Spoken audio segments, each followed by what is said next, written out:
I think it would be funny one day to just like leave you sitting out there. Sure. Go ahead. Put me out there. Michael just sits there going, Wonder when Jenny's coming on here to What's entertain us. Gonna happen here? Yeah. So I've got Rumble up this morning and I'm noticing that they're putting in ads for our podcast. Wouldn't it be nice if we could get some revenue? Someone's making money on that, not us. Shameless plug. We need your help. $5. That's right. Make up for the lost ad revenue we're apparently not getting from Rumble. What the heck is that about? How are you this morning, by the way? Hanging in there. Busy day. You don't want to rant or rave about the state of our financial situation? Well, I mean, I could just mention here's the disconnect. It's so funny. Wall Street, I mean, I'm looking at the chart right now. You know, the market's hitting all-time highs again. And they're literally celebrating that the Fed is trying to cause unemployment. They're trying to cause, a slowdown in the economy because they think that if they slow the consumer down, then they won't spend as much. And so to do that, they need to make people lose their jobs. So the real problem, I mean, that's how they've always done it. That's what, raising rates and putting this pressure on the economy, that's what it does. That's the point. But the real problem is they've increased the money supply. So if they want to fix it, all they've got to do is decrease the money supply, require these banks and all these large institutions to have large reserves instead of no reserves. I mean, it's so simple, but people just don't understand that. But they don't want to do that because they lose control. They lose power. If they don't have, if their debt is coming down, their supply is coming down, then they don't have as much control, and they don't want to do that. They don't want us to be free and independent from that banking system itself. So I'm reading yet another book. It's called The Devil's Chessboard. Yeah. Have you heard of that one? No. Oh my goodness. It's about Walter Dulles, who was the CIA director under Eisenhower.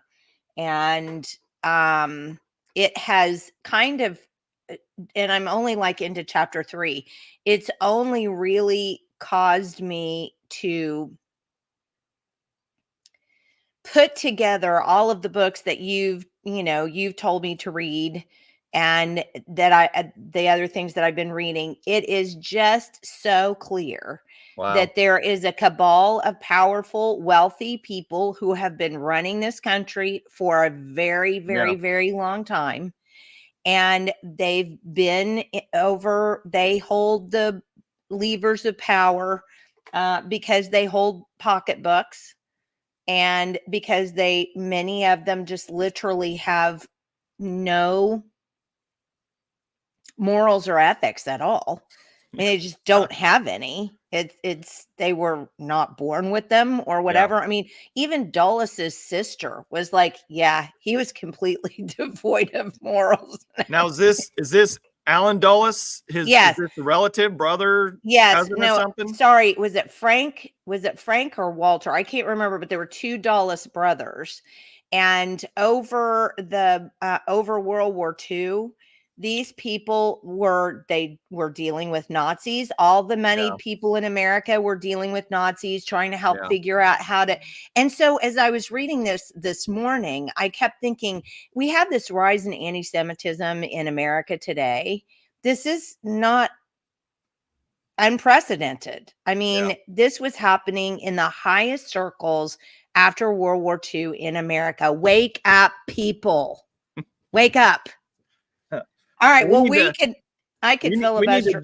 We need to do a show just on, we need to have a little stack of books. Each one of us needs to do like a book report show. That's not a bad idea. Oh, and really. Sherrie wants to do that too. She's chiming in. She wants to do that. But I'm telling you, that between all the books you've read and I've read and other people, people need to know. They just have no idea what to actually look at and read. If we just kind of point. Well, let's pull Sherrie in and see what kind of book because she's nodding. Good morning, Sherrie. How are you? What kind of books do you want us to do? Good morning. Well, so I have 3 or 4 books that are I'm in the middle of right now.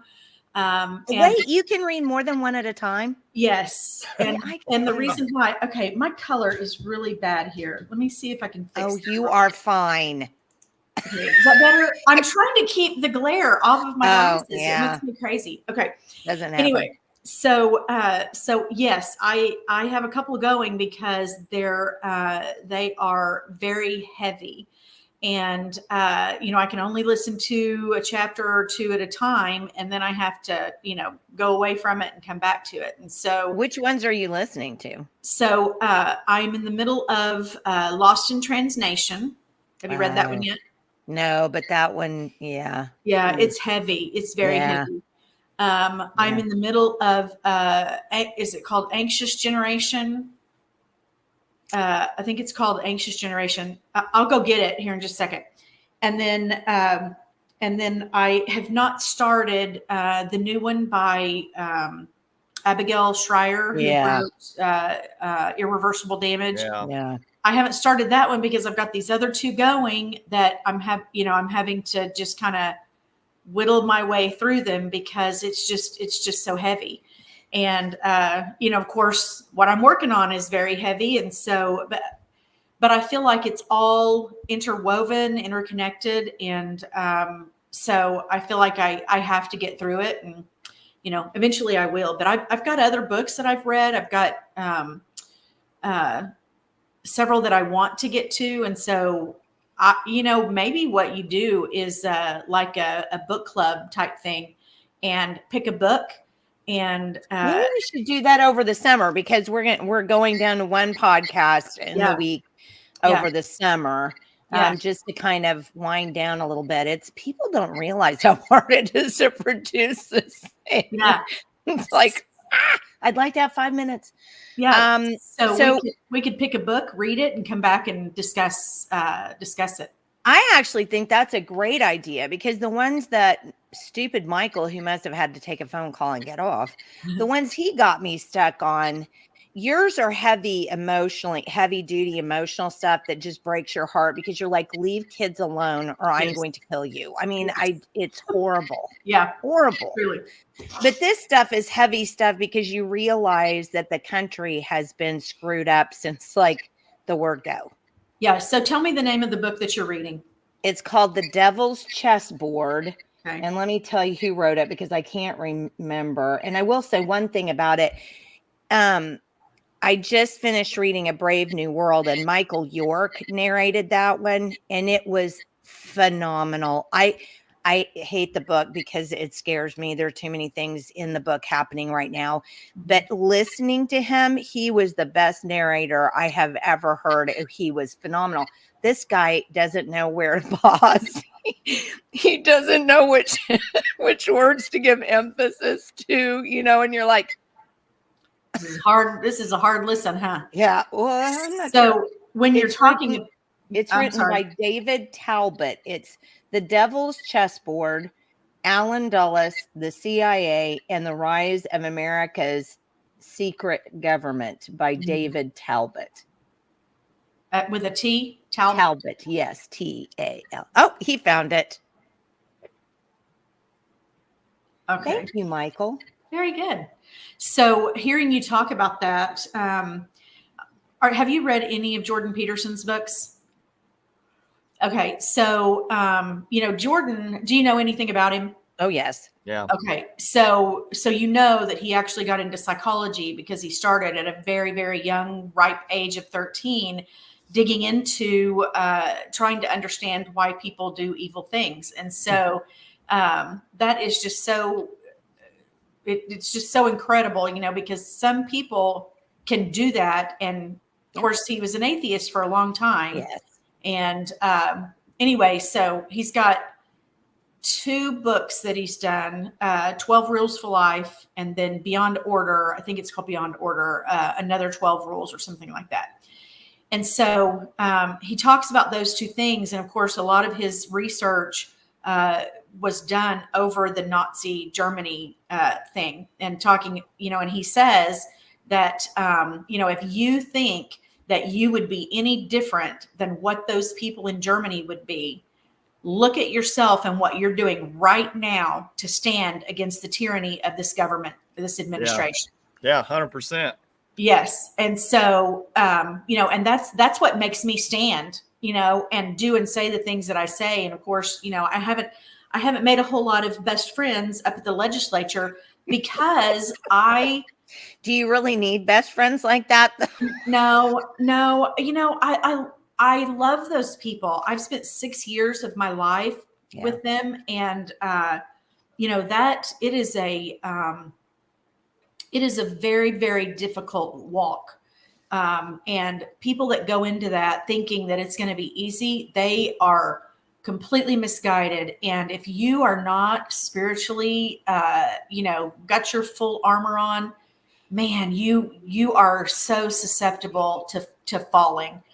And so the journey has actually gotten me a lot closer to the Lord. And well, that's a good thing. It has been a good thing. And so I'm one that I always try to look for the silver in everything, even the bad stuff that comes through. I mean, my husband and I lost our home in the May 3rd tornado. And, we came out of that. We were in debt because we had opened up a business a few years before. And, he was taking a very little amount of money. I had quit my teaching job to stay home with my new baby. He was a year old at the time. And so the tornado actually got us out of debt. And so I look at that and that's what I claim, that, that was a blessing to us, because we were able to get out of the business debt that we had accumulated. And then also, we're able to see things that things are just sticks and bricks. And so when the weather gets bad, and, things happen, car wrecks or whatever, we're just like, you know what? We had a car when we got this one. We had a home when we got this one. We had and so we just say, you know what? It's all just sticks and bricks. And so there was a lot of good that came out of that. And so that's what I try to do. I try to look for the silver in everything, even the bad stuff. And, and then of course I always say, what the Bible says, that what the enemy means for harm, God's going to turn it and use it. Yeah. So, anyway. But, I was going to go back to something that you said about how hard it is, and people don't realize how hard it is. Yeah. And I feel like my mic is feeding back. Is my mic feeding back? How odd. Okay. I remember the very first really difficult agenda item we had to adjudicate at when I was mayor in the town. And it was a hard one, because it was to get a new police chief. And there was a groundswell for one candidate, and we didn't really know about another candidate, and there was a lot of pressure in there. And I remember I had to vote the way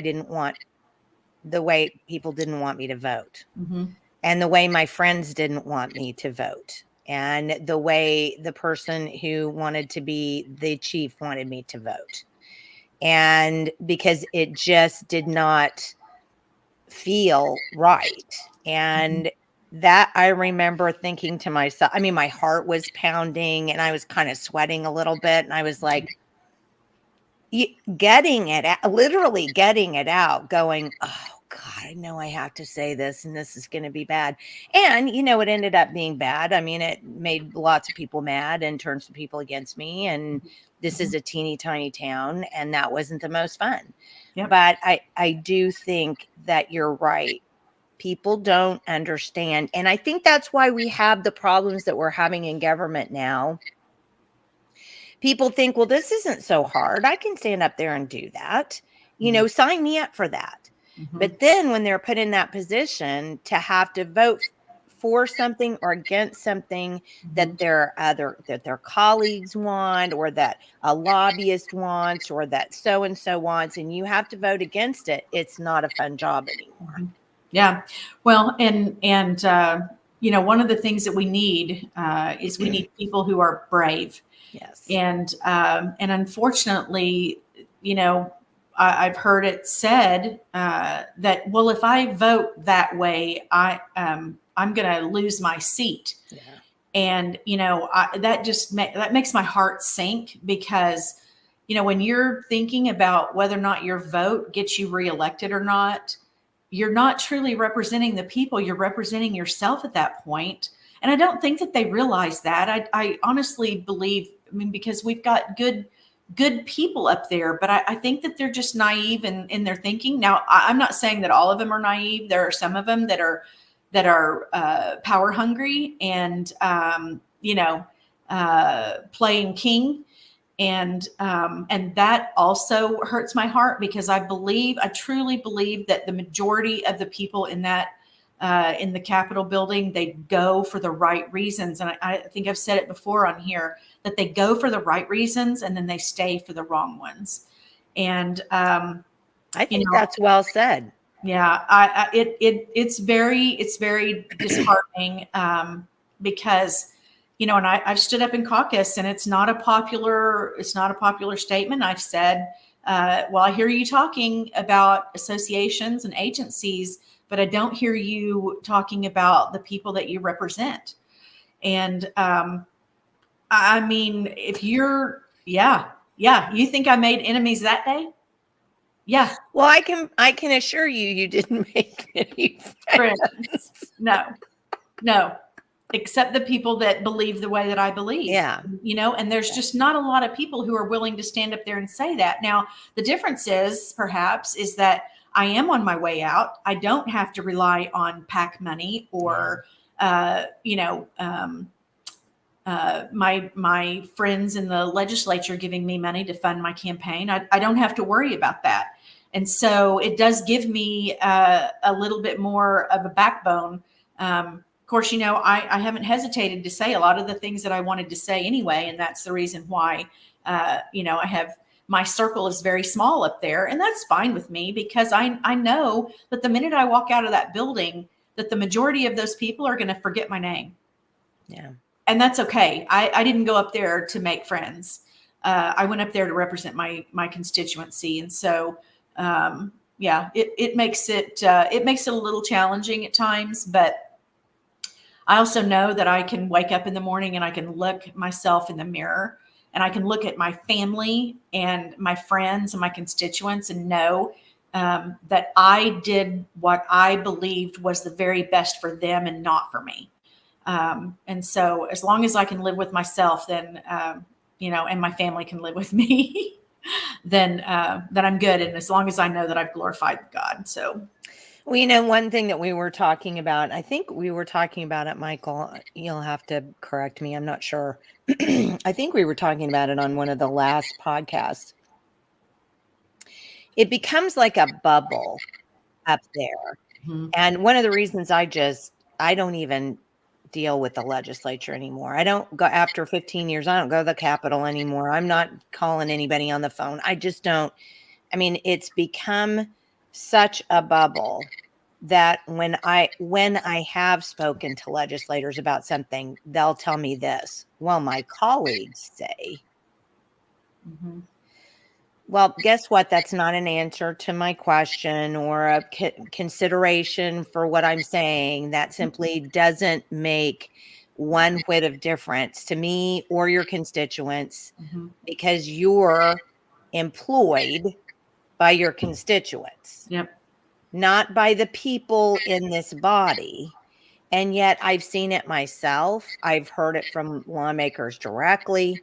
Well, I didn't read the bill, but so-and-so told me that this was, this is what I needed to do. Or I haven't done this, but all this group is coming to me and saying that this needs to pass. And I'm like, it doesn't matter what they say. It doesn't. You need to be talking to your constituents. And this is super important here because we have had thousands, literally, of new viewers recently over some of the podcasts we've been doing about solar and biosludge and wind turbines.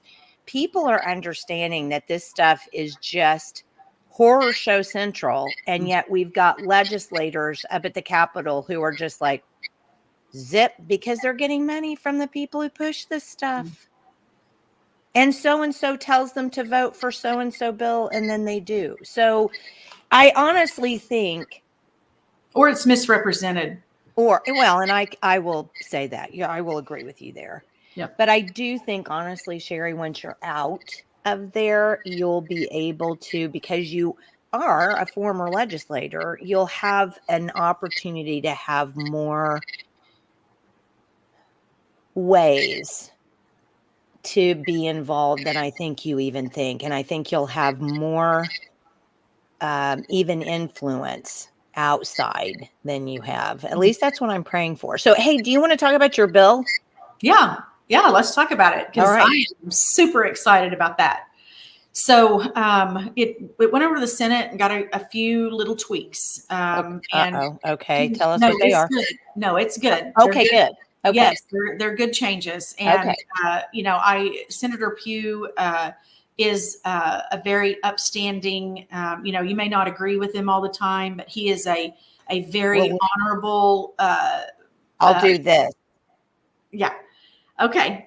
So he, from my dealings with him, he has been very honorable, and struck title on it over there so that some language could be changed. And, he came up with what he thought needed to happen to it. And he consulted me before he filed the amendments and said, that's a good thing. Yes, I went over and we talked about it, and I told him why, one of the changes that he wanted to make. I said, no, I'm not interested in doing that, and here's why. Okay. And he listened to that. Okay, good. All right. And then found, an agreement that we could come to. So in one portion of it, I had said that, or the legislation says that if they text or communicate with a student outside of a school platform, then it will get investigated. They go on administrative leave. They get investigated. If they're found not guilty, then a written warning would be put in their file. Okay, so he changed the language from written warning to a notation.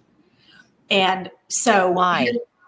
Here's the thing: is that if you're not guilty, if what you did was not egregious, okay, it wasn't misconduct, it was just a communication, they did it, and when I went in there and he said, well, if they didn't do anything wrong, and I'm like, well, let's kind of talk about this for a second, because if you break a school policy, and you get talked to about it, it's going in your file, right? Correct. It's in your employee file. And I said, so this should be no different than that. There should be a notation in the file that they, broke this rule. It's a law, actually. They broke the rule.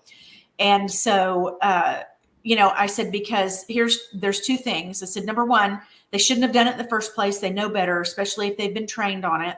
And I said, and then number two, what if that is a test, that it's a predator, and they're testing the waters to see how the school's going to handle it. And I said, I don't want that if an administrator leaves and somebody else comes in and this person does it again, I want there to be a record in the file that they'd already done it once and already been warned. Okay, right? Let's stop right there, though, and because we've had our V1SUT blogger on, and you've talked about this before in conjunction with this bill. One of the problems that we have is that predators will leave or be told that they have to go, and then they end up at another school and start the whole process over again. Passing the trash. Absolutely. It's important to have those notations in the file in case those are ever called into question. Mm-hmm. But that file doesn't follow them. That's the problem. Yeah. Oh, no. Yeah, the file does not follow them. And you know what the employee law is, that you can't tell someone what they did wrong or why they were fired. You can just tell them that you wouldn't hire them back. And that's, I believe now, if Visit Vantage is on, she could probably tell us in the chat Maybe, whether or not I'm thinking that.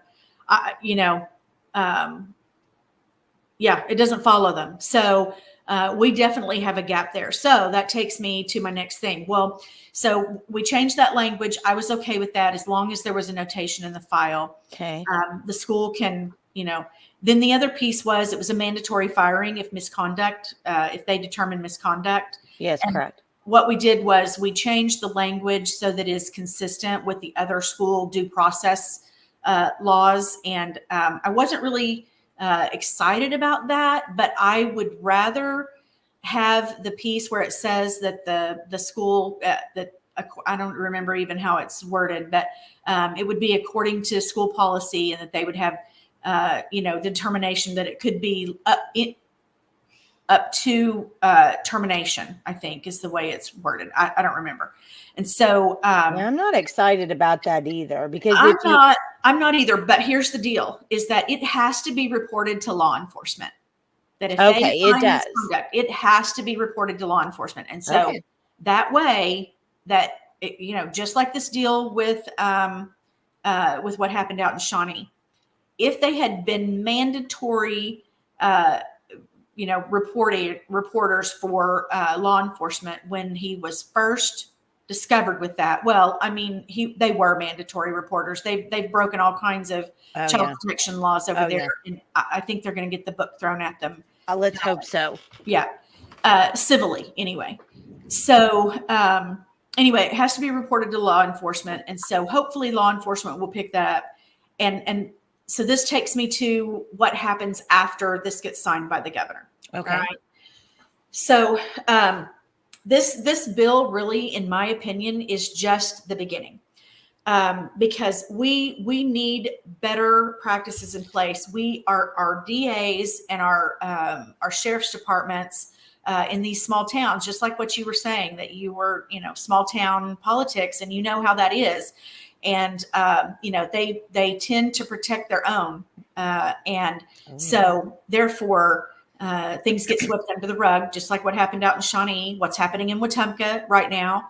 That's an absolute mess. And we've got to figure out, in the state of Oklahoma, we've got to figure out what comes next after this healthy boundaries legislation is what I'm referring to it as. Okay. I kind of like that. Yeah, because it creates healthy boundaries between the teachers and the students. For sure. Yeah. So after that, we have got to figure out how to make sure that the school board members and the administrators, superintendents that know that this is happening, that they are held criminally liable for failure to protect. Yeah. We have two statutes in the state of Oklahoma. One is in Title 10A and one is in Title 70. And they both, I made sure while I was in the legislature, I made sure that those two pieces of legislation, which they are, it is the mandatory reporters law. I made sure that those are a mirror of one another. They're sister laws. They go together. They're twins, actually, because everyone has to understand, both inside the school and outside the school, that everyone is a mandatory reporter. Yes. And so let's just talk Shawnee. I mean, we've got all kinds on the list. There's stuff going on in Stigler. We've had Kingfisher. I've got a list of 119 predators dating back to 2010, and school districts, Enid, Clinton, and what's interesting, it's all small town. Yeah. That's what I haven't been able to figure out. Why is it not the big city?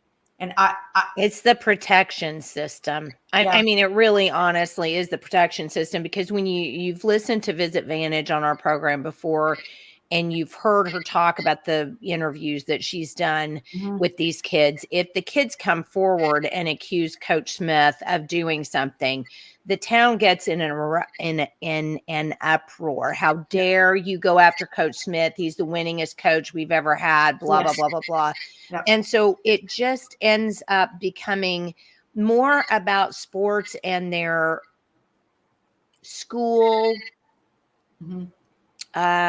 school pride. It's Mhm. more about school pride and sports than it is about anything else. And so they come around them with that, and then the superintendent's going to protect him because the superintendent doesn't want to have that ding on their record and be the one that had, was employing this person. And I really honestly do believe, and I think we'll all agree with this, the idea of taking responsibility for your own actions has gone out the door. I mean, we don't need to take our responsibility for our own actions if there's somebody else that we can put it off on for us. Yep. And I do think that that's a lot of what happens in these particular situations, and why it stems inside rural schools. Yeah, I'm not sure. And I'm not finished with this. There's, lots of work to still be done in this space. But one of the things that, they do is the community wraps themselves around this teacher or this educator or the school employee. Right. Now, I'm going to give Lexington Public Schools a shout out because, there was something reported by students, I believe. It might have been a parent, about something that was going on out there. Immediately, this gentleman was fired, and he's already been brought up on charges. And so we do have some schools that are Wow. doing the right thing. I'm hoping that that's what this piece of legislation and the teacher employee school employee training that goes along with it, that they they realize that they can no longer do what happened out in Shawnee and some of the other places where this has been swept under the rug, or the passing of the trash. And I mean, there's lots of those stories as well. And so, well, you were going to talk to us one last time, I think, about you were thinking about getting involved in the training. yes. So I've had conversations with OSDE about, some of the things that I think, needs to be thought about and needs to go along with this. I would love to see them. This goes into effect July 1. I would love to see them pick this up and do a mini session on this at the teacher training that happens this summer. I believe that that's going to be essential. I've already been contacted by a teacher friend of mine who I believe she was at a board meeting last night, and they were asking questions about this law. And I said, you tell them, you get them together. I mean, if they want to do a special board meeting, bring me in. I'll be happy to come talk to them about this and what this means for their school, and the ways that I believe that they can protect themselves. This isn't just about protecting kids. It's about protecting teachers too. I go back to the movie Crazy Stupid Love. Have you seen that? No. So Crazy Stupid Love, it's got the guy from The Office on it. Carol. I can't think of his first name. Steve Carell. Steve Carell. Thank Okay.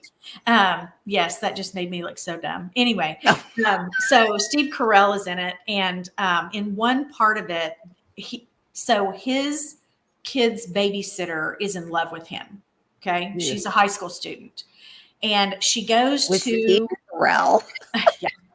Yeah. So the babysitter goes to another girl in the high school that is known for dating older men. And she asks him the question, how do I get this guy to pay attention to me? It's an older man, And so she gives her, some really sleazy suggestions. The little girl, the teenager goes home and takes some nude pictures of herself. And so here's the thing. That is happening in our schools. We've got young girls who are falling in love with their coaches or teachers or whatever. And, they're sending them pictures just like, the coaches are doing with them. And so, this will protect coaches and teachers as well. It's like, because one of the things that I want teachers to know is if a student contacts you on something outside of a school approved platform, you screenshot that and you get to I think if you were to send it on, it'd be considered sexting. And so that would be criminal as well. Well, So but take it to your principal and take it to the principal, go Superintendent. immediately to them, superintendent, whoever, both, and let them know, hey, I got this from a student, and I did not ask for this. This is not, something that I am involved in. I want you to know, so that they can clear their name, because this is happening. For sure. Yeah, we've got a gentleman up at the Capitol right now that had a relationship with an 18-year-old student. And, he's of course claiming that he had the right to have a relationship with whomever he wanted to, but the federal government disagreed with him. And so he went to prison. And I want young girls to know, listen, this is not legal. They cannot have a relationship with you. If you want a relationship with them, you quit school or take your GED or whatever and get out of school and then start your relationship with them. You cannot do this as them being in a position of authority over you, you being a student, even if you're 18, it's still illegal. And so anyway. Well, and I think they don't get the parent coach relationship, because I think that's the other problem we have in society today. So many of our kids are lost. Their parents are absentee parents. Yeah. These people take over the roles of, parents for them. And it's not the right love. We have all kinds of different love, and they develop these types of love that are just not appropriate. They're romantic love, but what they really need is the love of a parent. And they're just it's kind of a worship, actually. Yeah. So you're right about all of that. And it shouldn't happen. We should be teaching, our girls and our boys both. Both boys. Yeah. Yeah. It's happening to the boys as well. Yeah. So the next step here is, I want to put together a study, whether it's a task force through the governor's office, or an interim study through the legislature, or just an independent study that I put together. I want to bring people like Chris West. He has been a champion for, child pornography and getting child pornography not out for of pornography. Not for, but for child pornographers and getting them, brought to justice. Right. Yeah. Sorry. Somebody's bound to use that against me, but no, I'm just teasing. Yeah, no, I know.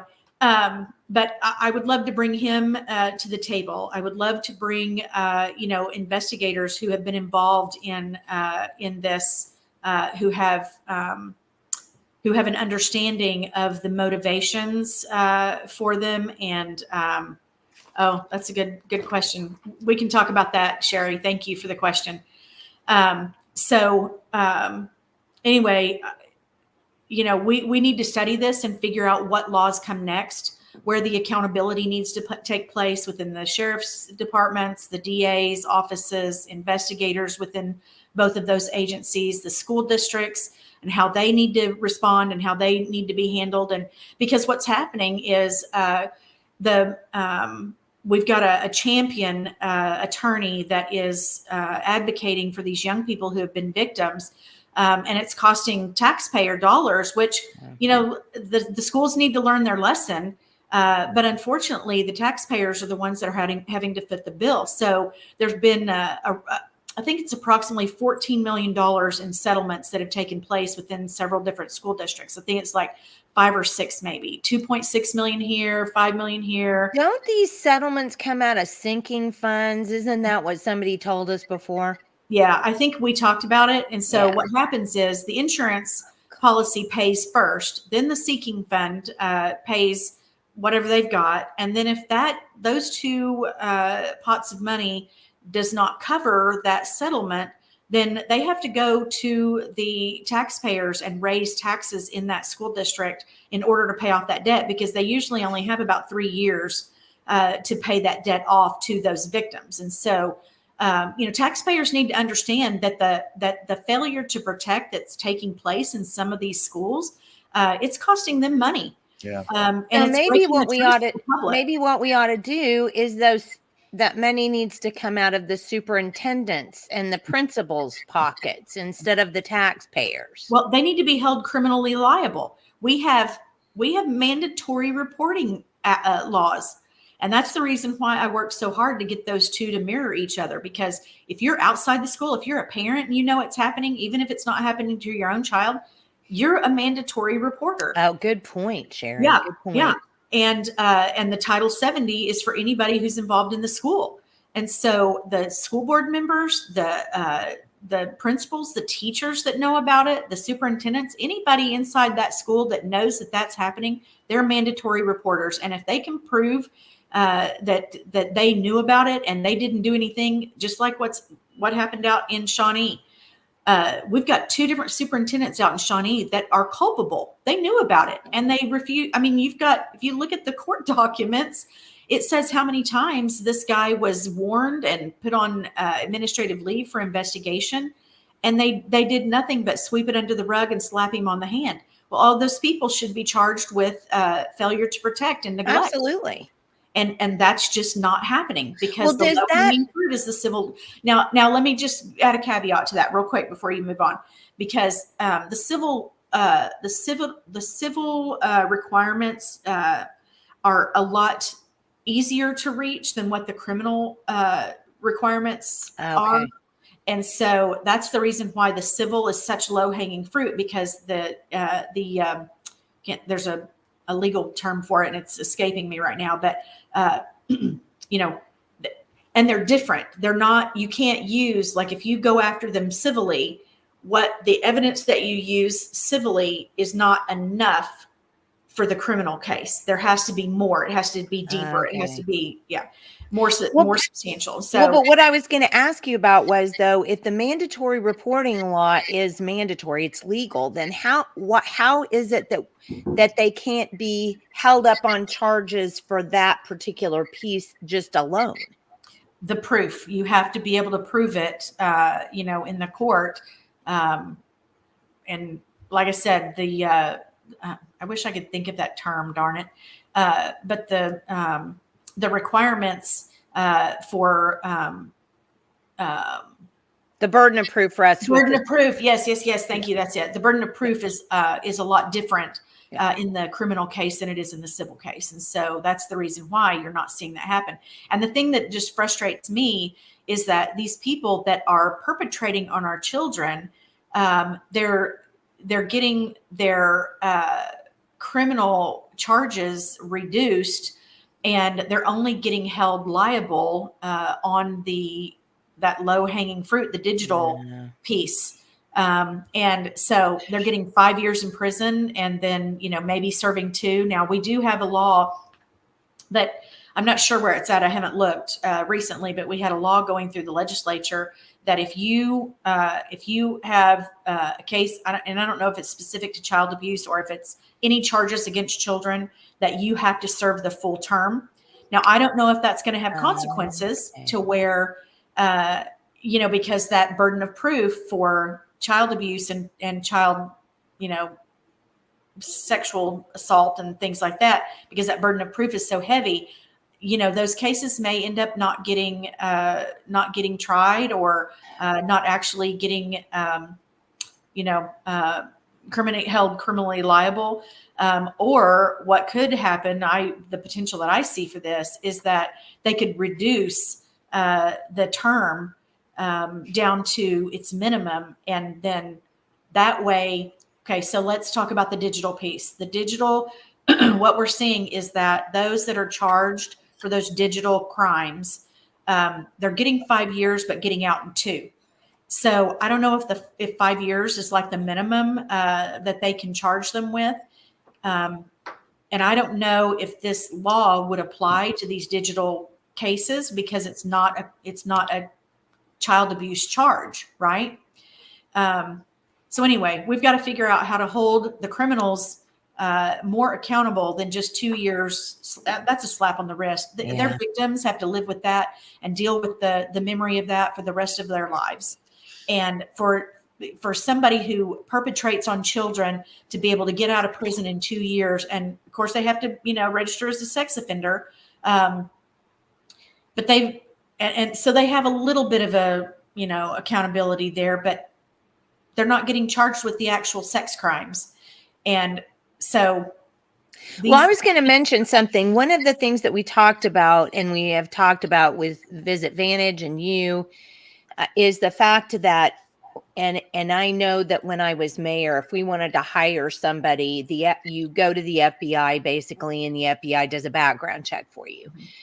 And I thought that was all well and good until we had an issue. And then I went to finding out what the FBI was gathering, and I was like, oh, I could pretty much do that on the web. I mean, it wasn't enough really to be able to say, for us to make a really good decision about whether or not to hire that person or not. Mhm. And I did notice, and help me out here if you can recall, there was a bill that I saw, and I perked up when I saw it, that was going to give the FBI or schools and other organizations that worked with kids a better way to get better information, more specific, more well-rounded information about people that they were hiring than they were getting before.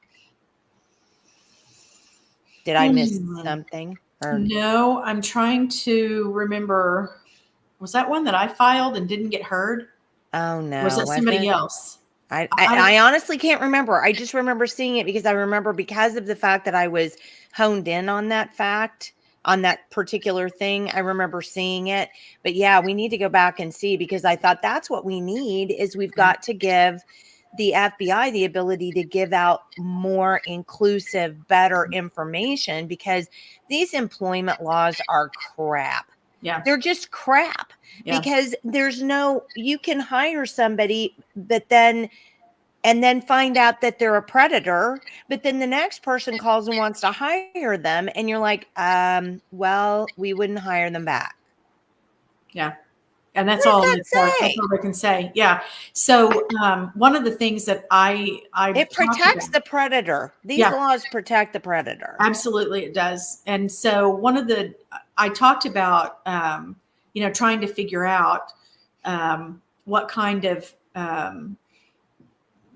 protections that we can add to what they're doing to vet teachers.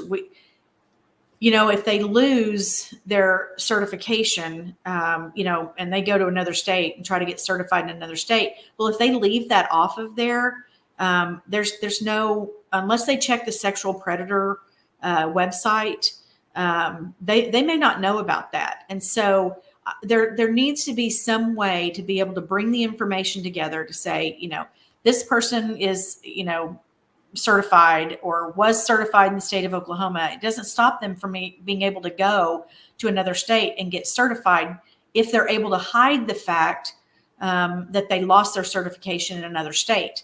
And so, I don't know, I don't know if the FBI background checks the sexual predator, we could add that to that. There needs to be, and this is the reason why I want to do a study. I want to bring all of the professionals together, and the minds who understand the minds of the predators and the people that do this together to say, okay, what laws do we have that already on the books that we could be using to stop these people or to punish them when they do this? And where do we need to shore things up? What kind of language does there need to be in different places in order to be able to hold them accountable or to stop them completely? And honestly, a lot of this comes from being able to get the message to parents. And so this is the other thing that I want to work on. The training to the teachers is going to be very important. One of the things that I'm asking the OSDE is to figure out how they can require schools to put this piece of legislation or their policies for this piece of legislation in their student handbook. Yes. Most schools require parents' signature on a page that says that they have gone over the student handbook with their student. And so if we get this law in front of parents and then give them resources to be able to say, here's what you're going to look for. Here's who these people prey upon mostly. here's how to handle this if your child comes to you, and the importance of relaying the message to our children that if somebody comes to you in a certain way or sends you a picture or is acting inappropriate with you, come to me and tell me. And then the key here is that this gets reported to law enforcement, not Right. necessarily the school, or they do both and report it to both. And because if you don't get that message to law enforcement, the school has the ability to sweep it under the rug and not deal with it, or allow that person to either sweep it under the rug and not deal with it, or allow the person to move on and go to another school and perpetrate all over again. So No, it has to be reported outside. It has to be out. It has to be reported, and the parents are going to have to understand that they need to be reporting this to law enforcement. You know what you should do, sincerely, is you should put together a website, where you talk about, maybe we could help you come up with something, but if you put together a website about this bill and saying the things that you were saying, have little short videos, on there about, hey, parents, you want to be able to talk to your kids, and here's some warning signs and that kind of thing. Because to be honest, Sherrie, and I don't know about you, Michael, you probably know more than I do for sure, but have you ever seen any information like that out there for parents? No, I haven't. And that's something I was going to ask Sherrie, actually, was like, in a scenario where, because you mentioned that schools are probably going to try to sweep these things under the rug, from a parent's point of view, what do parents actually do? Let's say I think that there is an inappropriate conversation on Snapchat with my son or daughter, but there's no way for me to prove that. And if I go to the school, they may just sweep it under the rug. How do I actually, how would I follow through and get the actual evidence from a disappearing messaging app, or, just like what would my workflow be? Like, how would I go about as a parent to actually pursue, something like that? If I just suspected it was happening. Yeah, that's a good question. So if you believe that it's truly happening, then I would go to law enforcement. If your student says this happened, even if it's on, even if it's on a disappearing messages app, and this is where the educating parents to educate kids comes in. Exactly. Because you tell your kid, if you get something from a teacher and it is inappropriate, you take a snapshot of that, and save it so that you can bring it to me, or you want to take it to your parent. We have got to stop this nonsense of talking about using that verbiage, a trusted adult. Yeah. No, it's not a trusted adult. It is a parent. You take that to a parent. And then that parent needs to go to law enforcement and just say, I think this is happening. This is what happened. It happened on Snapchat. So because I believe that the law enforcement can probably go back and into the archives of Snapchat and find that stuff. I don't know. You may know more about that than I do. Yeah, I don't know. But what if you have a child that likes that attention or relationship, and they're hiding it, but you're still, so that it's happening? Is there any way for a parent to kind of track that down? I just, that's the hard part for me is, I think a lot of kids may be so embarrassed, even that they may not tell their parent. Well, and not even embarrassed, like you said, they kind of like it. And so, they don't really necessarily want to,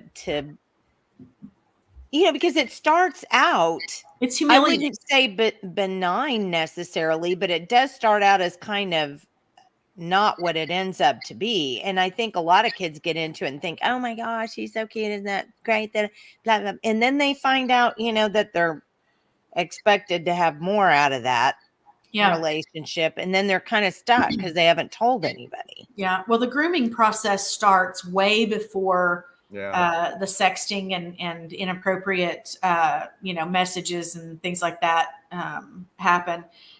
It starts with, flirting in the classroom or on the field or, things like that. And then the predators, they tend to do things. Of course, they target kids who are from a single parent family. And just like Shawnee, for example, this guy was targeting young men who had no father in the home.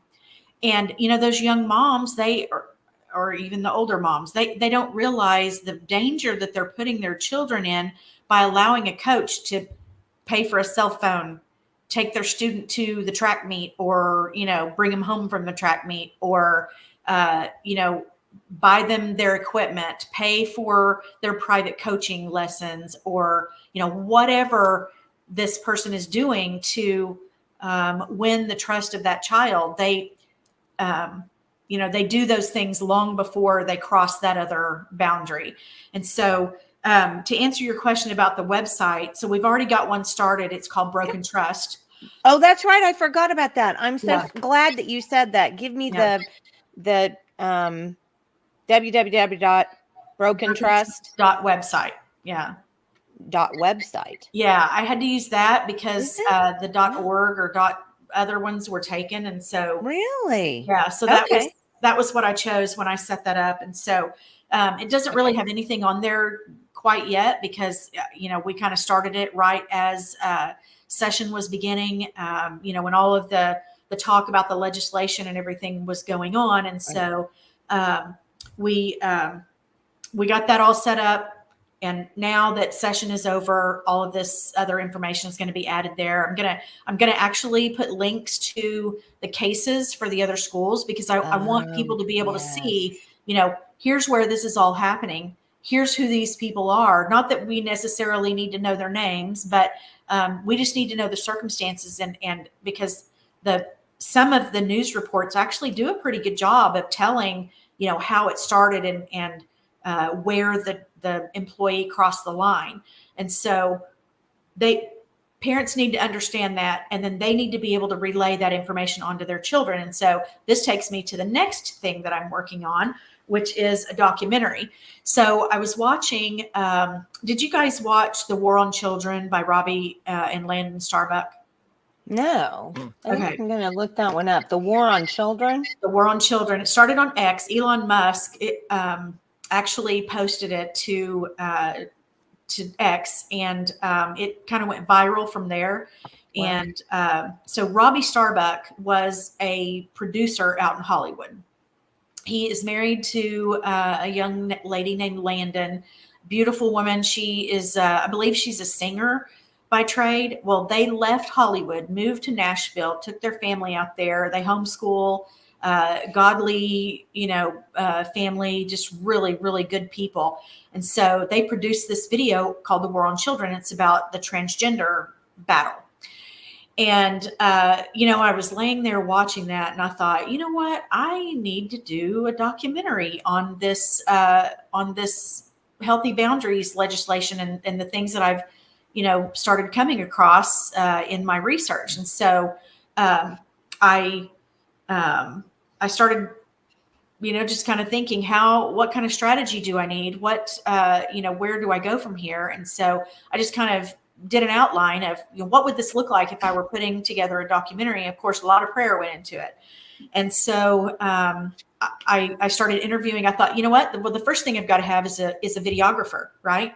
And so I interviewed some videographers, found one that I really want to use, godly man, homeschools his family, his children. He's an attorney, so that would be perfect to be able to cover the legal ramifications of it. And so he's on my list. And I met with him. How much money is this going to take me? He said it's about $12,000 to $15,000 is what it's going to cost me to produce this.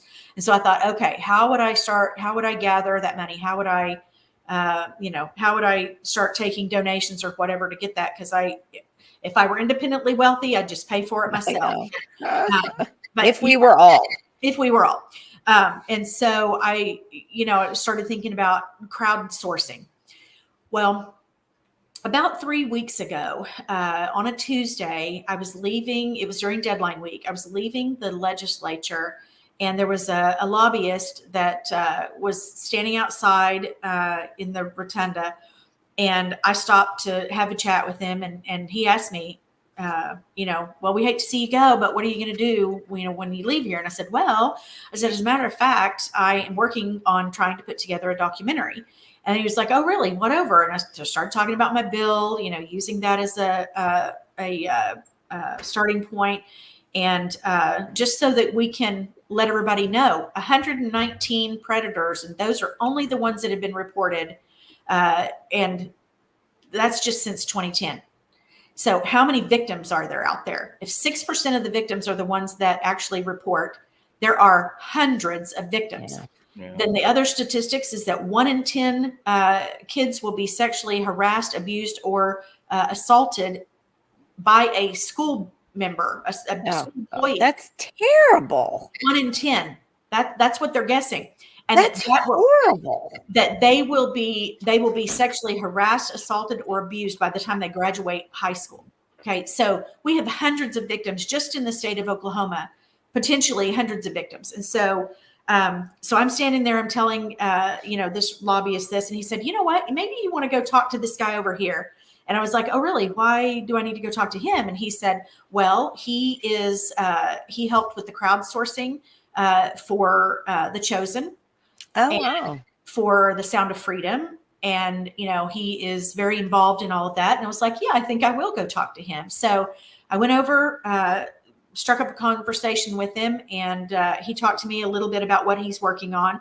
And then I said, well, here's what I'm doing. And then I told him, and he said, well, that sounds like a job for Robbie Starbuck. And I said, wait a minute, Robbie Starbuck? And he goes, I'm calling him right now. And so he picks up his phone and starts calling Robbie. And I was like, okay, this is... that's a God thing. It is such a God thing. And that's what I said to this gentleman. And so Robbie was at a father-daughter dance and could not respond. And he told this gentleman, he said, I'll call you tomorrow. And he said, okay. So the next day, this guy, he was already planning on being at the Capitol. So the next day he sends me a text, says, hey, Robbie's going to call me at 3:00. Can you come out and talk to him? And I'm like, yeah. So this was on No, Wednesday. I'm busy. Yeah. It's deadline week. Yeah. So maybe later. So I walk out in the rotunda, and as I'm walking out, this gentleman's walking up, and he said, perfect timing, Robbie's calling. And so I got on the phone, had about a 20-minute conversation with Robbie Starbuck, told him what I was working on. And Robbie said, you know what, send me a proposal. He said, our team will look at it. And so, okay, I'll send you a proposal. So I sent it to him. I haven't heard anything back, but I'm not giving up on this. If Robbie doesn't pick it up, I completely understand. They have, business, purposes. And so I completely understand that. So if he doesn't pick it up, I'm still moving forward with the documentary. I'm still going to, figure out how we get this message out to parents and out to young people. And I think that what we come up with in the study will help not just Oklahoma, but children all across the nation.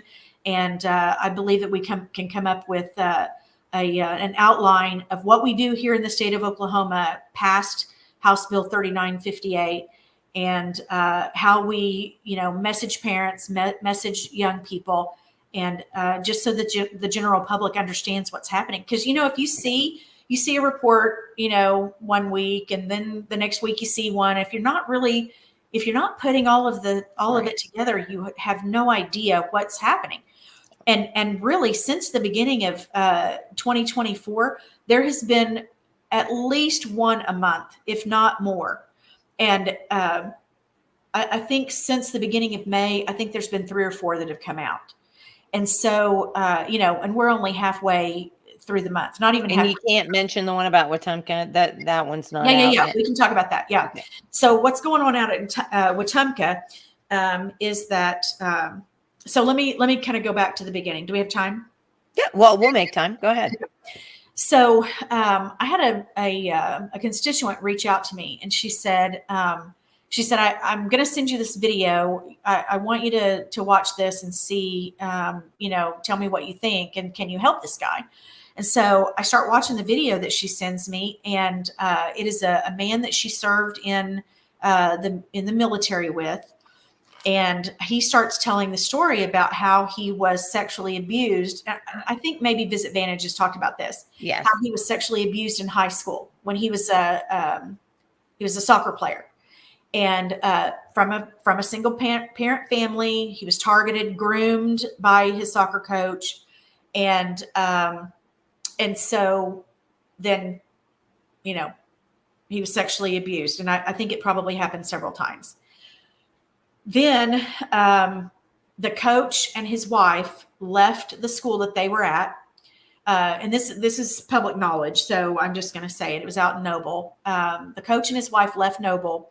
And from what I understand, he left education, but she stayed in. Okay. And then at some point he came back into the teaching profession. And I believe he picked up right where he left off, abusing boys. Ah! I know. And so then I believe his hometown is Wetumpka. So he lives out there now. Wife is the superintendent of Wetumpka schools. And he's been accused, and there's audio of him admitting to this now grown man that he sexually abused him and why he did it, and that he was infatuated with him. It's really kind of sick. But there have been no charges brought against this man. And there have been some young people who have come out and said, yes, he sexually assaulted me. And as a matter of fact, one of the young men is a senior at Wetumpka High School, and just came out and just blurted it out on the sidelines. It's really a sad situation. But anyway, nothing has happened to this man, and they've got all kinds of proof. They've got people who, these 3 young men, I believe, that have come forward and have given their statements, and it's just not going anywhere. And so we've got to stop that. This man is getting away with sexually abusing boys for off and on, probably for 25 years. Well, how is it not going anywhere though, Sherrie? I mean, that's the thing that just pisses me. Why? How does this happen that these things don't get stopped? So I'm not going to say what I personally believe, just because I just kidding. I don't, I can use the words accused, right? Because nobody's been convicted. He hasn't been convicted of anything, right? But I'll just say small town politics. Okay. Gotcha. Small town politics. Yeah. And, I just pray that this young man, he's a man now, he's 40 something. Yeah. I just pray that someday, he is past his statute of limitations. And so there's no way that will ever, his case will never get any kind of justice. But the three young men who've come forward, who have given statements to the police, they have a chance of getting some justice, and this guy being held accountable for his actions. But this is the thing that we're seeing and this is the reason why my website is called Broken Trust, is because you've got these young people that come forward to say, this person did this to me, and they can prove that this was done to them.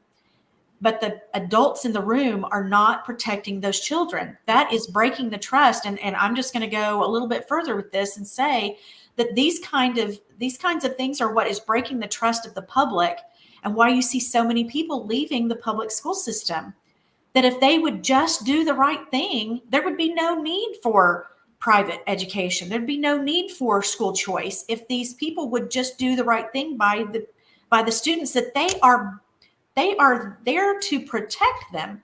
Parents drop their kids off at the door of the school expecting that the people inside the walls of that school are going to protect their children. Yeah. And when they drop them off and something like this happens, and then the school doesn't do the right thing by these kids, and then when the judicial system and the law enforcement system doesn't do the right thing, that breaks the trust of the public.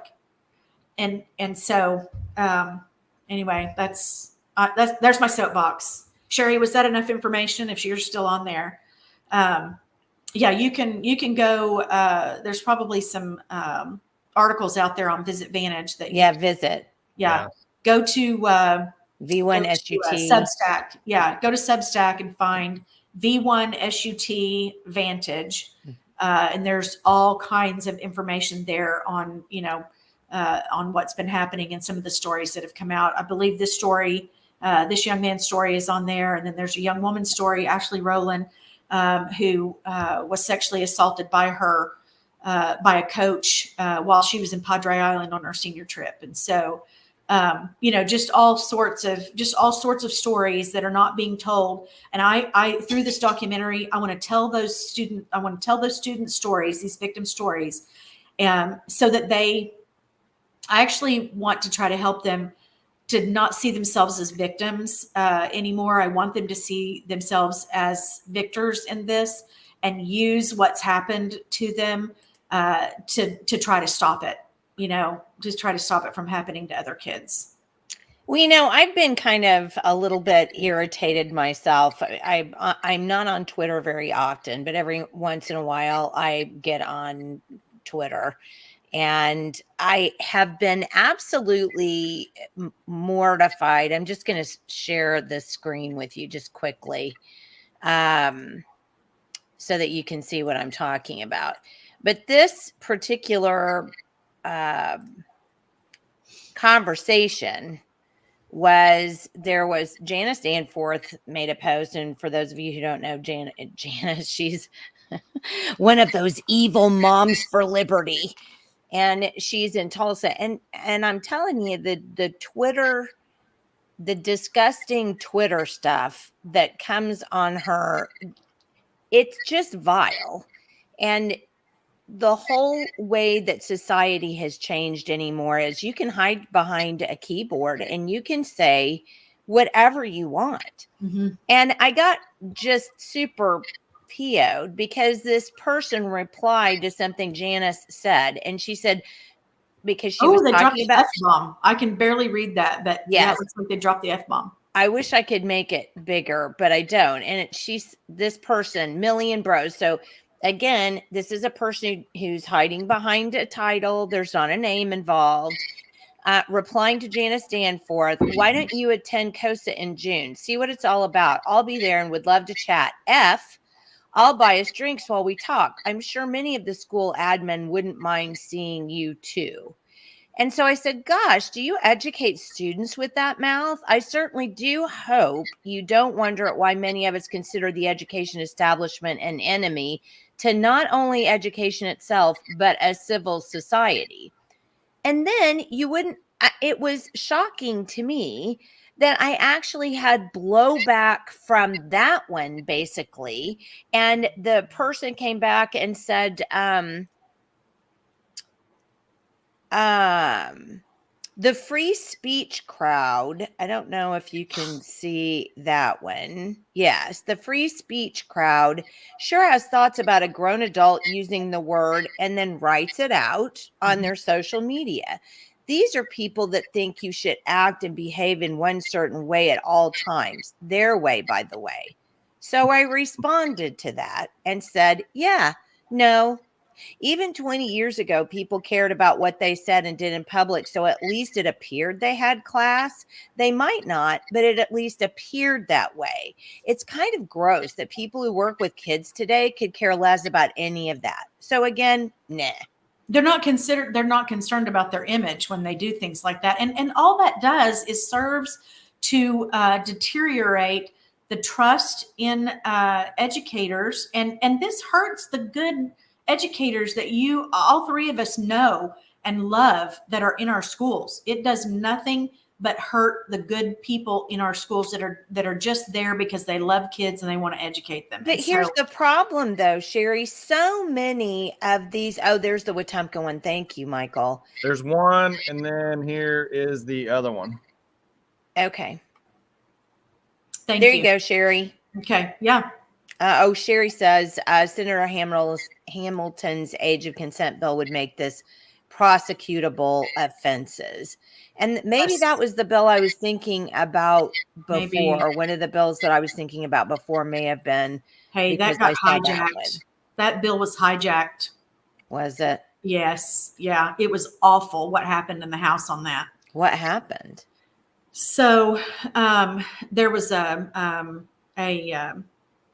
amendment put forward that said, basically that, all right, well, you're going to raise the age of consent to 18. How about we raise the age of being able to get married to 18?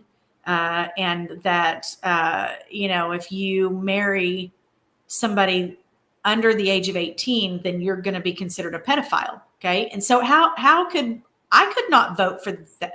I could not disagree with that sentiment. I don't believe it to be 100% true, but if you want to amend that bill and say, well, anybody who, that makes two 17-year-olds that engage in sexual relations, it makes them both pedophiles is what it does.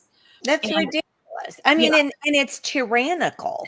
Yeah. Because people still have freedom of association. We don't anymore in America, but we're supposed to have those kinds of freedoms. Yeah. And that's not what this was meant to do. My gosh. Yeah. So it was hijacked. And even 60 years ago, there were still people getting married at the ripe old age of 16. Yeah.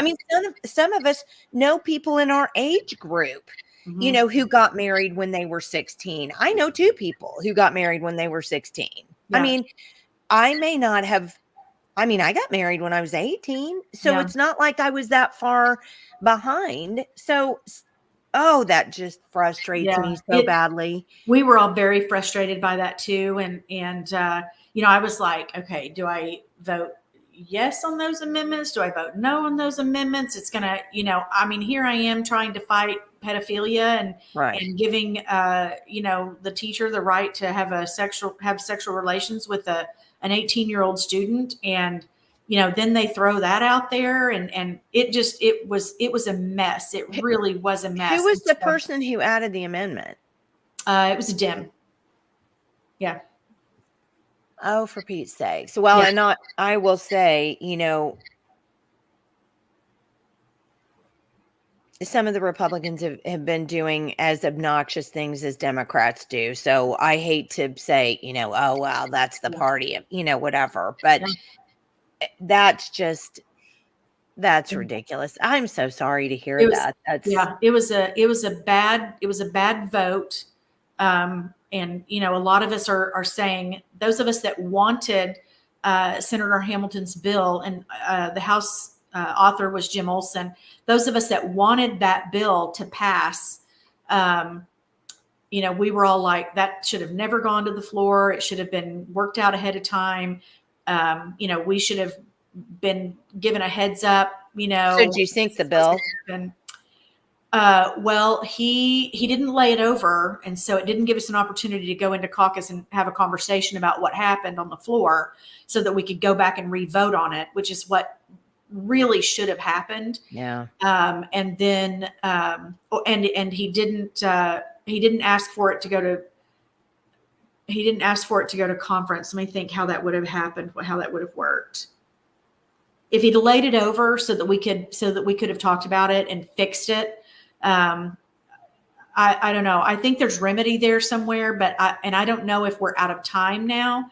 But maybe there's something, that can be done. There's always ways up there in that building to make things happen. And so we're hoping that something will happen and we can get that changed so that we can get that fixed, because we do really need that law. It was just hijacked by the Dems and it sideswiped a lot of us. And we were like, okay, can't really say no to that amendment. We should have, just on the basis of supporting our House author, and that was, we were kind of caught up in the frenzy of it, and it was late in the day. It was a mess. It was a mess. I regret everything that happened that day, with that bill, and wish that we could take that back and fix that. It was horrible. It was one of those moments that I just was like, I don't even know which way to jump here. I'm not sure which way is the best way to go. And so I wish I could go back and redo that. Well, and there are so many things about the legislative process, frankly, that end up that way. And It's so complicated. It's not even complicated. It's convoluted. Some of it is. And a lot of those convoluted things then occlude transparency, and we don't have, because I am not a fan of this whole let's, strike title and dump all the language and put something else in after you've already had the time to put it in. There are all these dates that you have to subscribe to and follow at the beginning of session about when you file the bill and what the language has to be and blah, blah, blah, for transparency reasons. And then we go into session and get on the floor and go, move to strike title and remove all language and insert this, Okay, but let me just kind of tell you the flip side of that. Okay. Because there have been instances like when Stillwater did what they did on the boys and the girls bathrooms. Okay. So we took language, we got together, we took language and dropped it into another bill using that method. So it was not committee substitute. It was just it would be a committee substitute. It would have been a floor amendment, I think. Oh, a floor amendment? Okay. Yeah. And that's the only way, because that happened in the middle of legislature. Yeah. And so you have to have a way to remedy situations that take place at the spur of the moment that are not foreseen. And so I like having that ability, just like what happened in what year was that? 2022, I think, when my House Bill 1775, they scrapped the language, dropped in the CRT language. The CRT language, same thing there. That came up in the middle of the legislative session, and that needed to be dealt with right then and there. And so, but let me stop you on that, because that's not true. Because I wrote that language, and it was given to Shane Jett as a bill, as an anti-CRT bill that very year. And I don't know if it was because it was Shane's bill or whatever it was. It wouldn't get a hearing. Wasn't even assigned to a committee. Okay, so what happened there is, and I don't know why his language didn't get heard, but the CRT language that actually ended up in my bill, I don't know if that was Shane's, because actually Senator Bullard was the one that ran that, and Senator Bullard, Kevin West, and some others of us. Right. Were the ones that worked on that language. And so what ultimately happened is that Shane's bill didn't get a hearing. So it was basically in committee. Yeah. And there was no way to resurrect that particular bill. No, not at that point in the session. Right. It had to have been dropped. Yeah. It had to have been dropped into what we refer to as a live round. Yeah. My bill was a live round. It was over in the Senate. It was waiting to get a hearing. And so they took the language and dropped it into that. And then, I ultimately ended up getting my language put into something else. And we got that across the board too. But there are just circumstances when, and just like this deal with Senator Hamilton and Representative Olson, there may be an avenue where that language can be taken and dropped into a committee sub going into conference committee. And then there's some strategy there that can be used. And so I don't know what they're working on. I haven't had a conversation with Representative Olson on that. But there's some mechanisms that have to be there. Now, are they always used for good? No, not necessarily. Yeah. But most of those get killed anyway. I don't know. I kind of tend to look at it the other way. Some of those manage to get right out the door where, They do. So some of us vote no on those. I see your perspective. I was just reading a text from Michael. He had to get off for this morning, so we'll have to close it out together. Okay. But I see your perspective on that, and I can see that perspective, but I also see the other perspective, which is I can see how to someone on the outside that it looks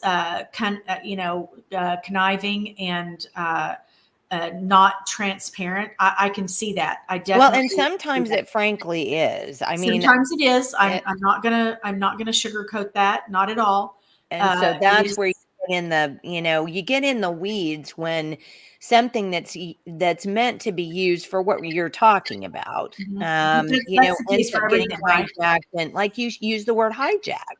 I think it's a great word. I mean, you have people up there who will literally hijack stuff, and then it's they try. Yeah. So it's just like everything else. Things that are created and ultimately end up, the bad people are going to do bad things with whatever tools that they can find. They will. And absolutely. It's no different. It's kind of like the argument. For some reason this comes to mind that like forks don't make people fat. Guns don't kill people. Yeah. So forks are used for bad things sometimes, right? Well, I have heard of people, getting stabbed with forks, but I think my favorite silverware,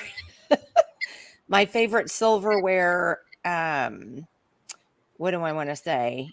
How do I want to word this? If you ever saw Die Hard and the bad guy, the really, really bad guy, he says, "I'm going to carve your eye out with a spoon." Yeah. Like, I guess you can, Cain killed an Abel with a rock. I mean, it doesn't matter what it is. Something's going to happen. Yeah. And I do see your point. I just think, in some instances it can be I always go back to what the enemy would mean for harm, Yeah. And so it's going to be used by anything they can figure out what to use. They're going to use it, just like the pedophiles going into school. So going kind of moving back to that, I was watching, I don't know, something, I think it was on YouTube, and Bill Maher came up and Bill Maher said, "Why am I the only one talking about the sexual abuse? Why am I the only one mentioning this?" And he said, "We've got it in, we saw it in the Boy Scouts. We're seeing it in Hollywood." And then there was one other thing that he mentioned: Boy Scouts, church. He talked about the Catholic Church specifically.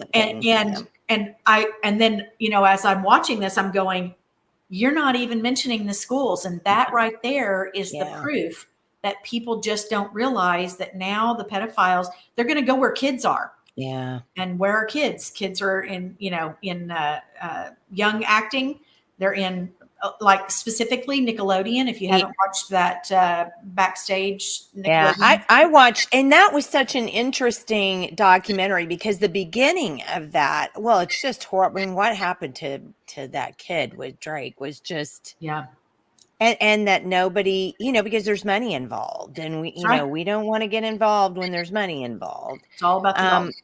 But it was interesting about that particular documentary because if you kept watching it, it was very left leaning, and I finally had to just go, I'm out. Yeah. But the first couple were very good, and he was very brave, I thought, to come forward and out these young girl too. Yeah. Well, and what happened to that young girl? So, so anyway, I mean, that just kind of takes me full circle back to why I believe the study needs to happen, why the documentary needs to happen, and why, we're just going to continue pushing this, because I've got so many friends that spend their lives in the classroom and they do it for the right reasons. And these people that are hijacking education, I'm going to use that word again. Yeah. They are hijacking education to do bad things to children. And they're just making our good teachers, our good Christian teachers that are in the classroom for the right reasons. They're just making their jobs harder and frankly, pushing them out of the classroom. And so eventually that's all that's going to be left in the classrooms are the people who are harming children. Well, and I think we've really, I think unfortunately that ladder has, or that seesaw has fallen, because so many, when we were doing Common Core, when we were working against Common Core, teachers were leaving in droves because they were like, we can't teach this. And then you're going to make me follow a script in my classroom. Are you crazy? So we lost a bunch of good ones with that. Then, what's interesting about that is that when I was teaching in Oklahoma City, 2008-ish, I said to a group of teachers, I said, you just hide and watch. The curriculum coming down the pike is going to be scripted, and they're not going to need you to be highly credentialed. They just, any old body will do. And anybody that can read a script is what they're going to need. And we are absolutely seeing that. We saw that with Common Core, and we're seeing that with them, bringing in emergency certified people who are now the ones that are emergency certified and have, going through the teacher process. That's a completely different thing, but they're bringing emergency certifieds in. They're not training them well. Yeah, I was an emergency certified teacher. Yeah, I mean, so I had a master's degree in biology, and I did my 15 hours of teaching whatever. That they were horrible classes, but well, that's the point that I wanted to make sure that I made, is that not all adjunct, emergency certified, alt certified, not all of those people are bad people, and they're not all bad teachers. I just want to make sure that I say that so that somebody doesn't misconstrue my words and my intent here, because they're good people, but we are not doing a good job of, once they get into the school, we're not doing a good job of training them. And I think following up. Yeah. I think some of that's turning. I believe some of that's turning in some places, that there are good things going on in our schools. I don't want people to think that I'm trying to paint with a broad brush here. I'm not, I'm not being, I'm not being an always and inclusive enough. Yeah. Yes. I don't want people to think that I'm talking about every teacher in every school. I'm not. I am absolutely not. Well, but at some point, though, Sherrie, you've got to hope people have common sense enough to figure that out on their own, number one. And number two, in some cases, do their own research even. Yeah. So, yeah. But unfortunately, we've got a lot of them, so many of them that just listen to the talking heads, and listen to the associations, and they're not thinking for themselves. And part of that is our fault, that the education system, when Common Core came in, and then they redid got away from pass skills. Yeah. That was the worst. Brought in OAS, and, and that was Joy, by the way. I know. That was Joy Hoffmeister. Yeah. When all of that happened, OAS is not good standards.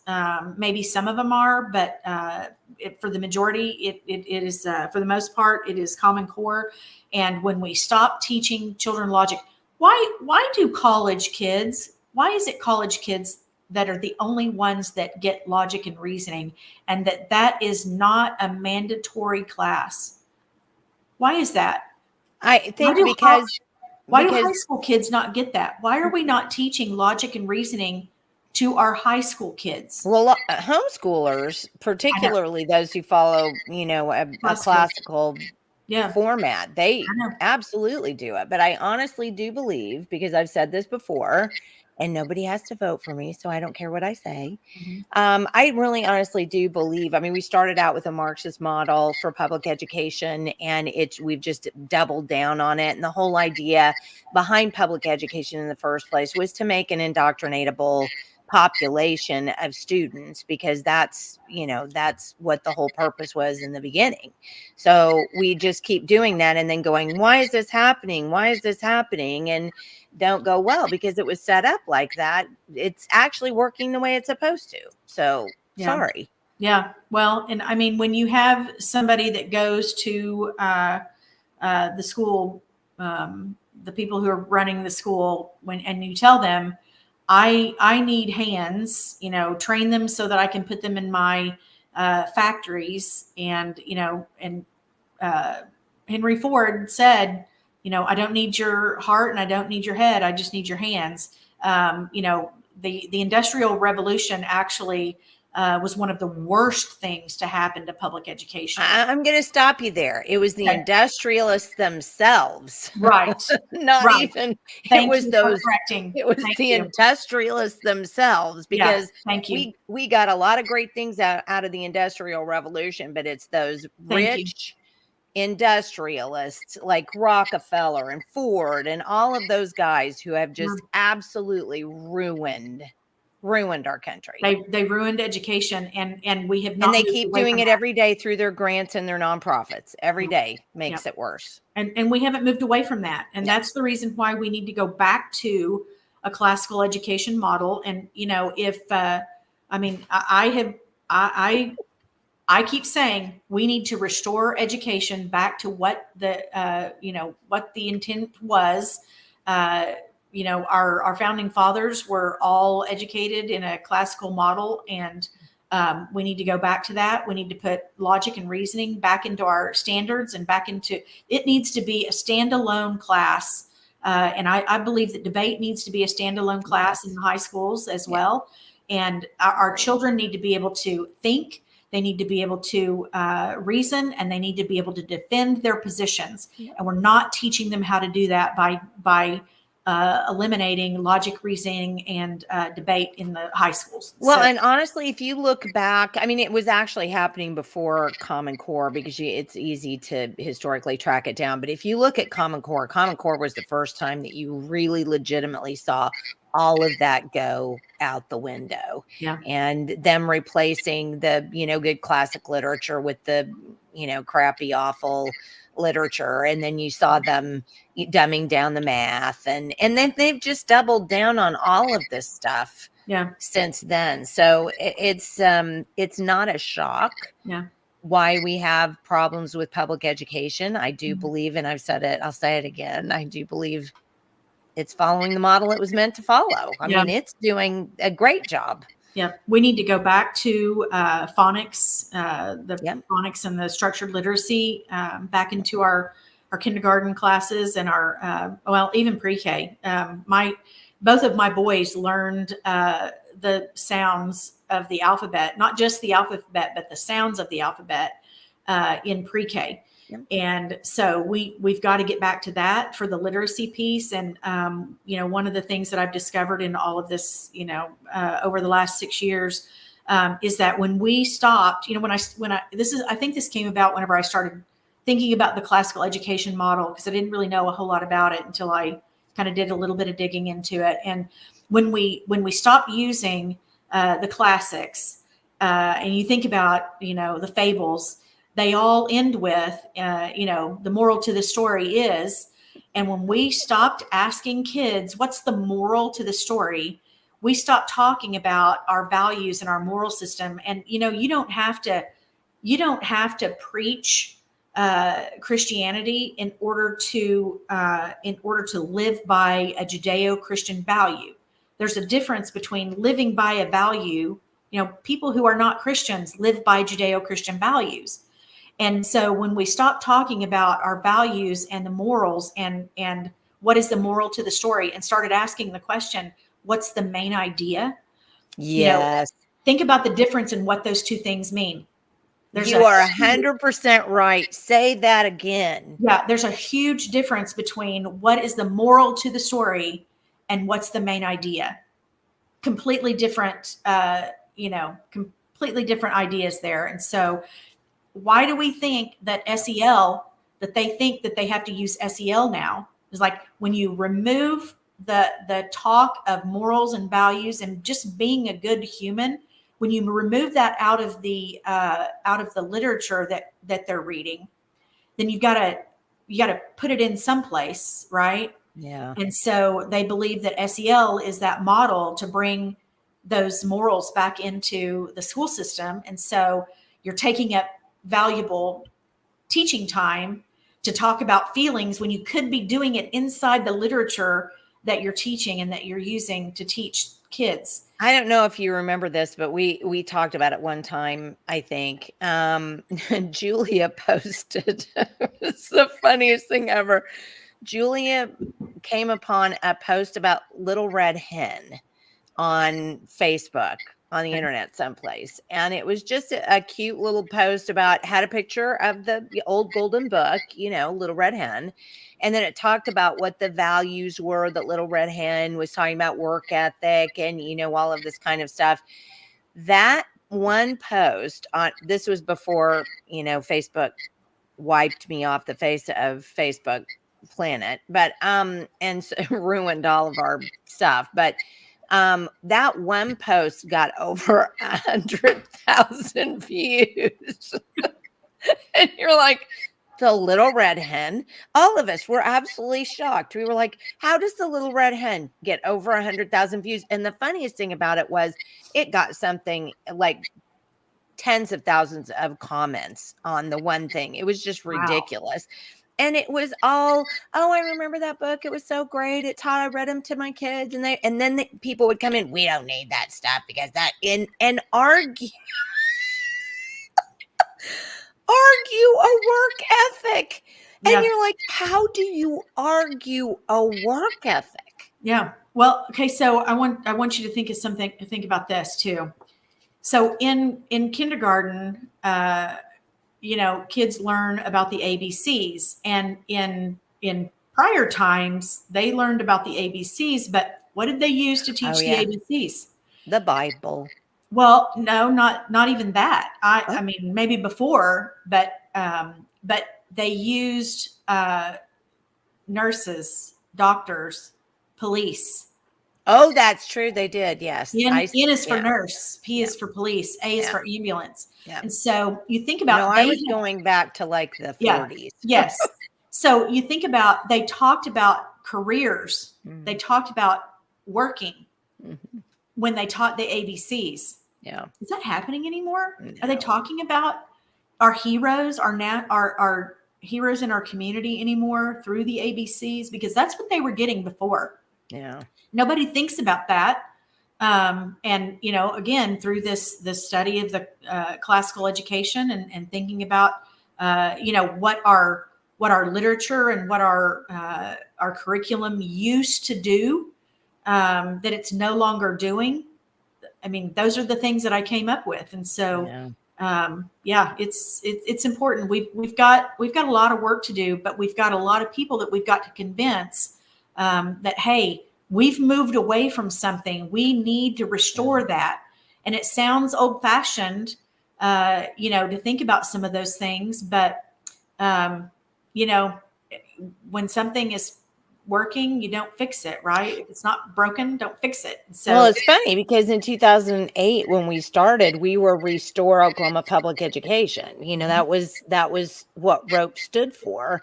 But it became, I mean, when you go out and you do the research and you do what we did with Common Core and research and show it, and everybody, has a fit about it. And you literally get to the point where, oh my gosh, when we started having critiques done of the new standards, once we got off of the Pascals, the new OAS, when we started doing critiques of those and going out and getting,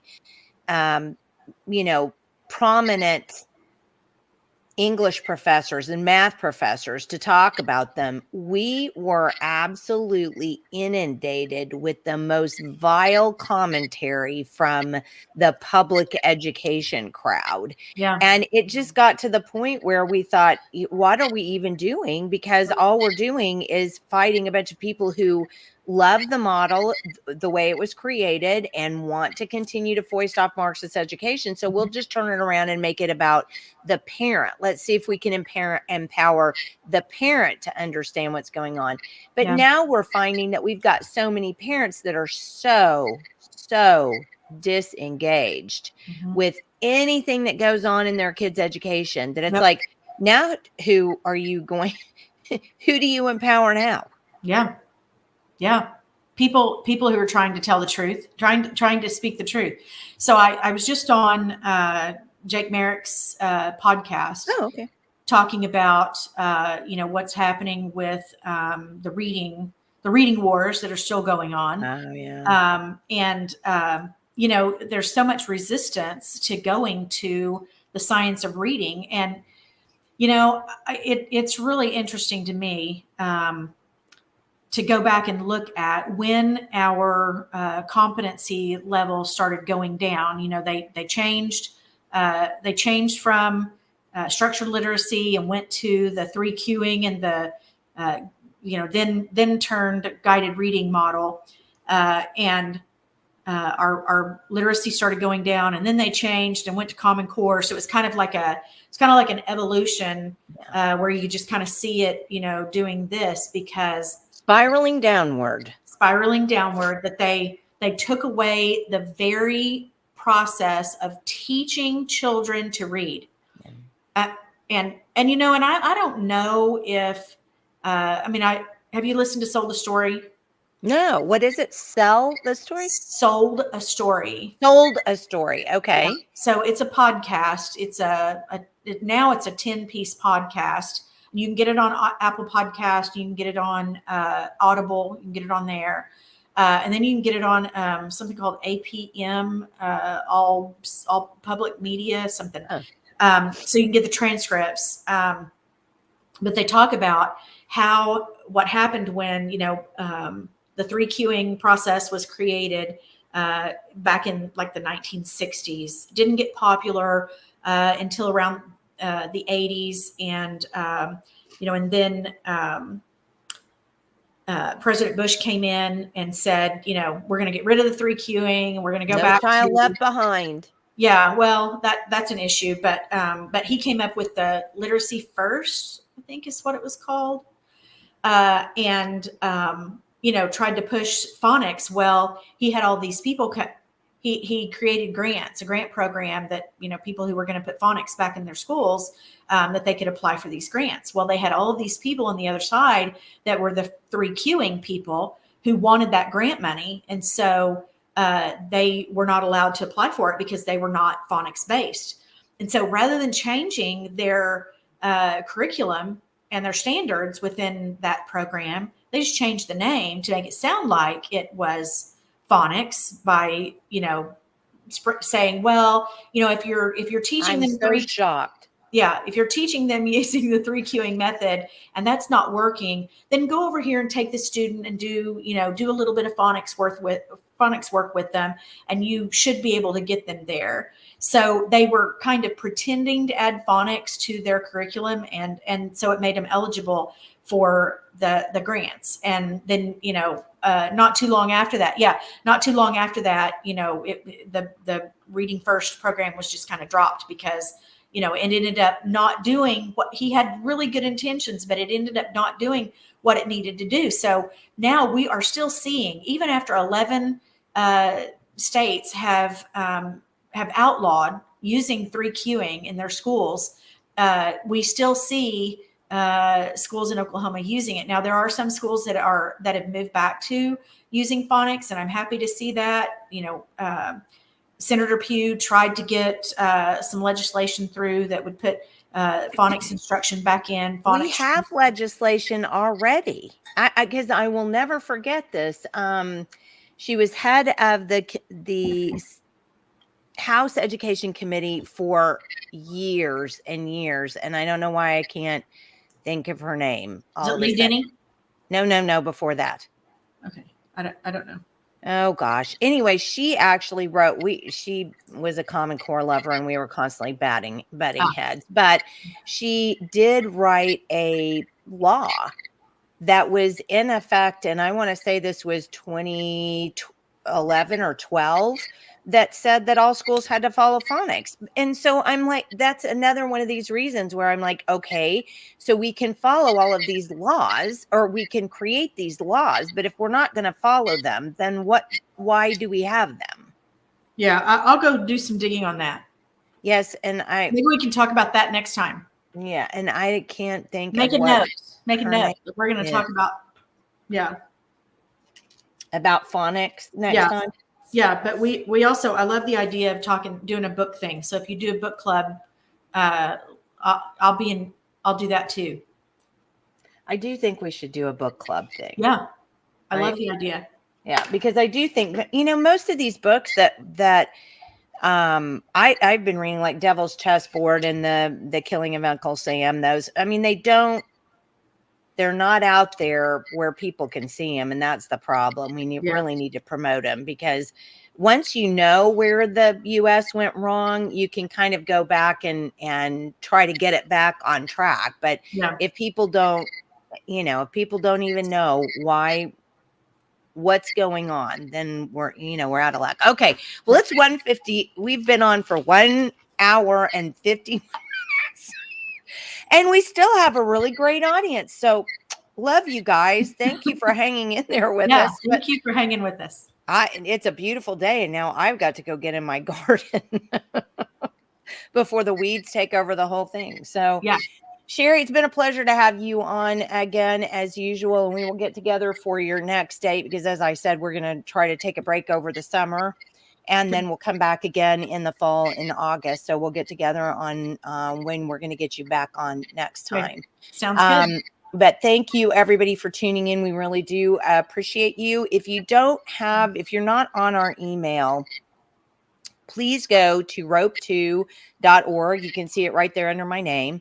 And once you hit the actual page, then a little box will pop up and it will say, would you like to be on the newsletter? Just type your email in there, press whatever the button is that comes down after that, and you'll be on our email list. I try to send one out every Monday morning.